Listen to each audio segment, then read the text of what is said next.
Review ya hii smart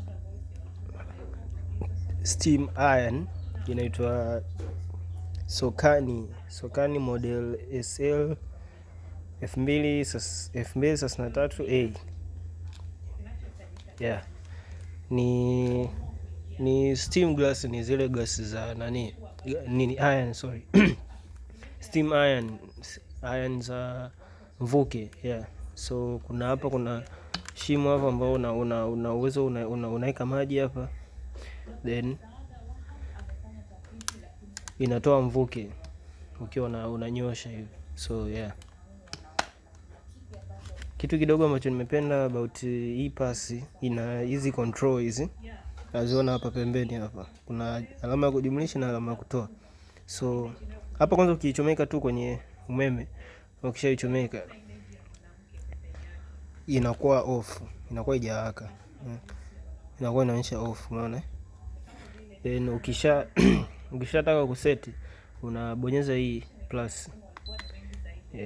Ila sasa kuna setting tofauti. Ila ukibonyeza plus hapo inakuja setting ya synthetic. Nguo za synthetic ndo setting hapo, unaweza ukanyoshea. So hapo automatically pasi inaanza kupata moto. Alafu unaweza kubadilisha tena, labda silk au wool. Nguo hizi za silk hizi ndo unaweza kuzinyoshea. Nguo za hariri hizi unaweza kunyoshea kwenye setting hapa. Alafu kuna setting ya cotton ambazo ndo nguo za kawaida za pamba hizi unanyoshea.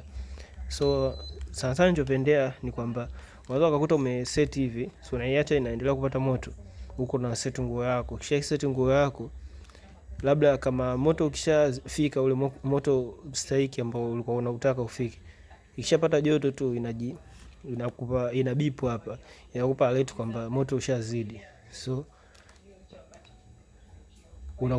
inakutaarifu kwamba huu moto umezidi, so inabidi uwe alert kwa hilo, umeona. Then kinachopendelea zaidi ni kwamba haiunguzi nguo. So ikisha beep vile na kualert kwamba moto umezidi tu basi, yani sio kwamba itaunguza nguo yako au vipi. So utanyoshea hapo, naanza kuhisi kabisa imeshapata moto hapo. Ikishazidisha tu moto, ya sana ukiwa umeilaza hivi, maana wengine wetu tunakuta tumejisahau, tuna set nguo hivi tumelaza pasi hivi. Ikishapata joto tu zaidi tu inajibipo hapo. So kitu pekee nilichopenda pia, hii handle yake ipo firm sana. So unaweza kunyoshea fresh, yani so kama itatingishika fulani hivi au vipi, yani ipo firm. Hata ukishika hivi unaweza kunyoshea fresh tu. Kuna hii self clean mode, na hizo ukishaweka maji hivi unaweza kuisafisha, inaji self clean yenyewe. Kitu ambacho sijapenda sana ni kwa sababu ya uzito wake, yani ni nzito kweli. Hii ni kama inaweza ikawa sijui kama kilo sijui kama imefika, na hisi inaweza ikawa imefika hata kilo hivi. Ni ina uzito kweli kweli, yani hata ukishika ina uzito.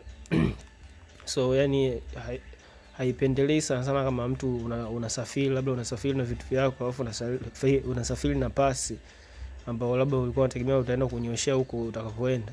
So ni tofauti labda na zile pasi za kawaida ndogo ndogo. So yeah, hicho ndo pekee ambacho sijapendelea zaidi, ila overall ni device nzuri. So naweza nika recommend mtu yote awe nayo. So thanks for watching.